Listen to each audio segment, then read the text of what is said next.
This is Ryan Elliott for Boxing Social in association with Betfred. We'll be joined once again by Shane McGuigan. Shane, second time I've pestered you in less than 24 hours. Just to get a quick reaction at the weigh-in there.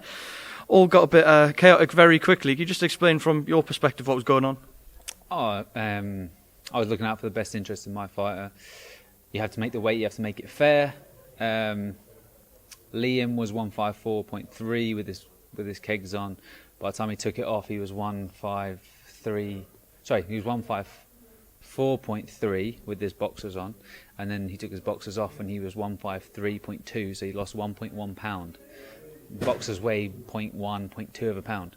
So I looked across and I felt like he was leaning on the towel, like he was grabbing the towel, so I said, get off the towel. That was the original thing I said.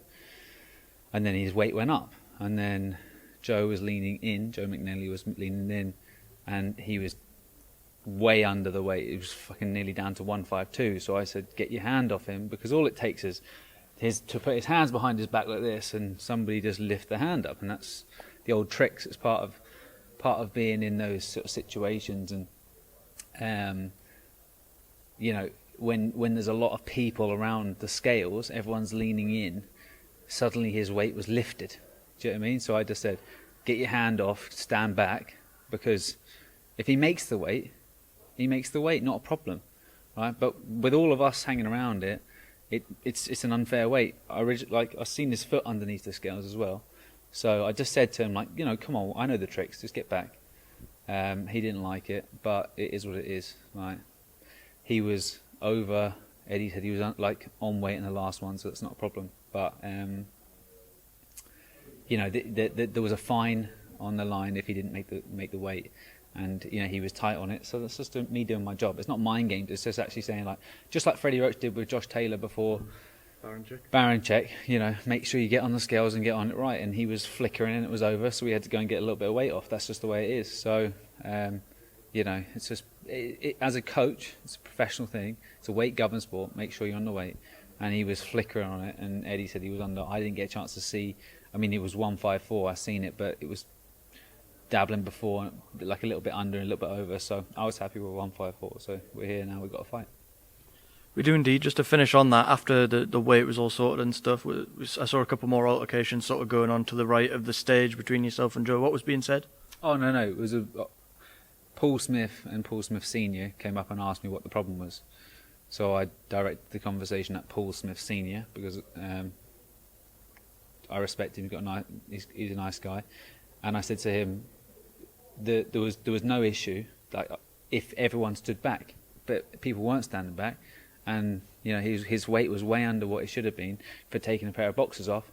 There was someone lifting the scales up, and he said, "Oh, not a problem. I didn't see that." And that was all.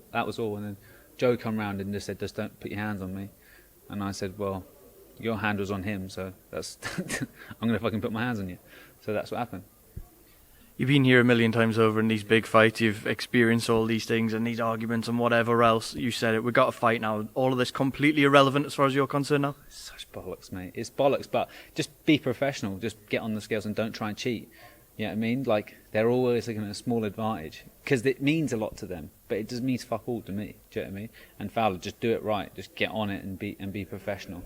That, you know, like, I'm sure that, like, they're good people, but at the moment this is like a really serious fight, and you have to. It's for a title. You have to make the weight, and he's managed to make it, but he had to go through extreme measures to make it, and that's just part of the game. But just do it right. Don't cheat.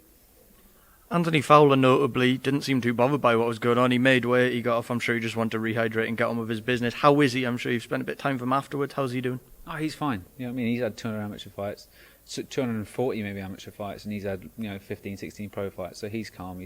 He's chilled. He understands. He understands the mindset of what they're trying to do. And obviously, me in return, I said, just you don't take any, because there was talks that he wasn't going to make the weight before we got up on the scales.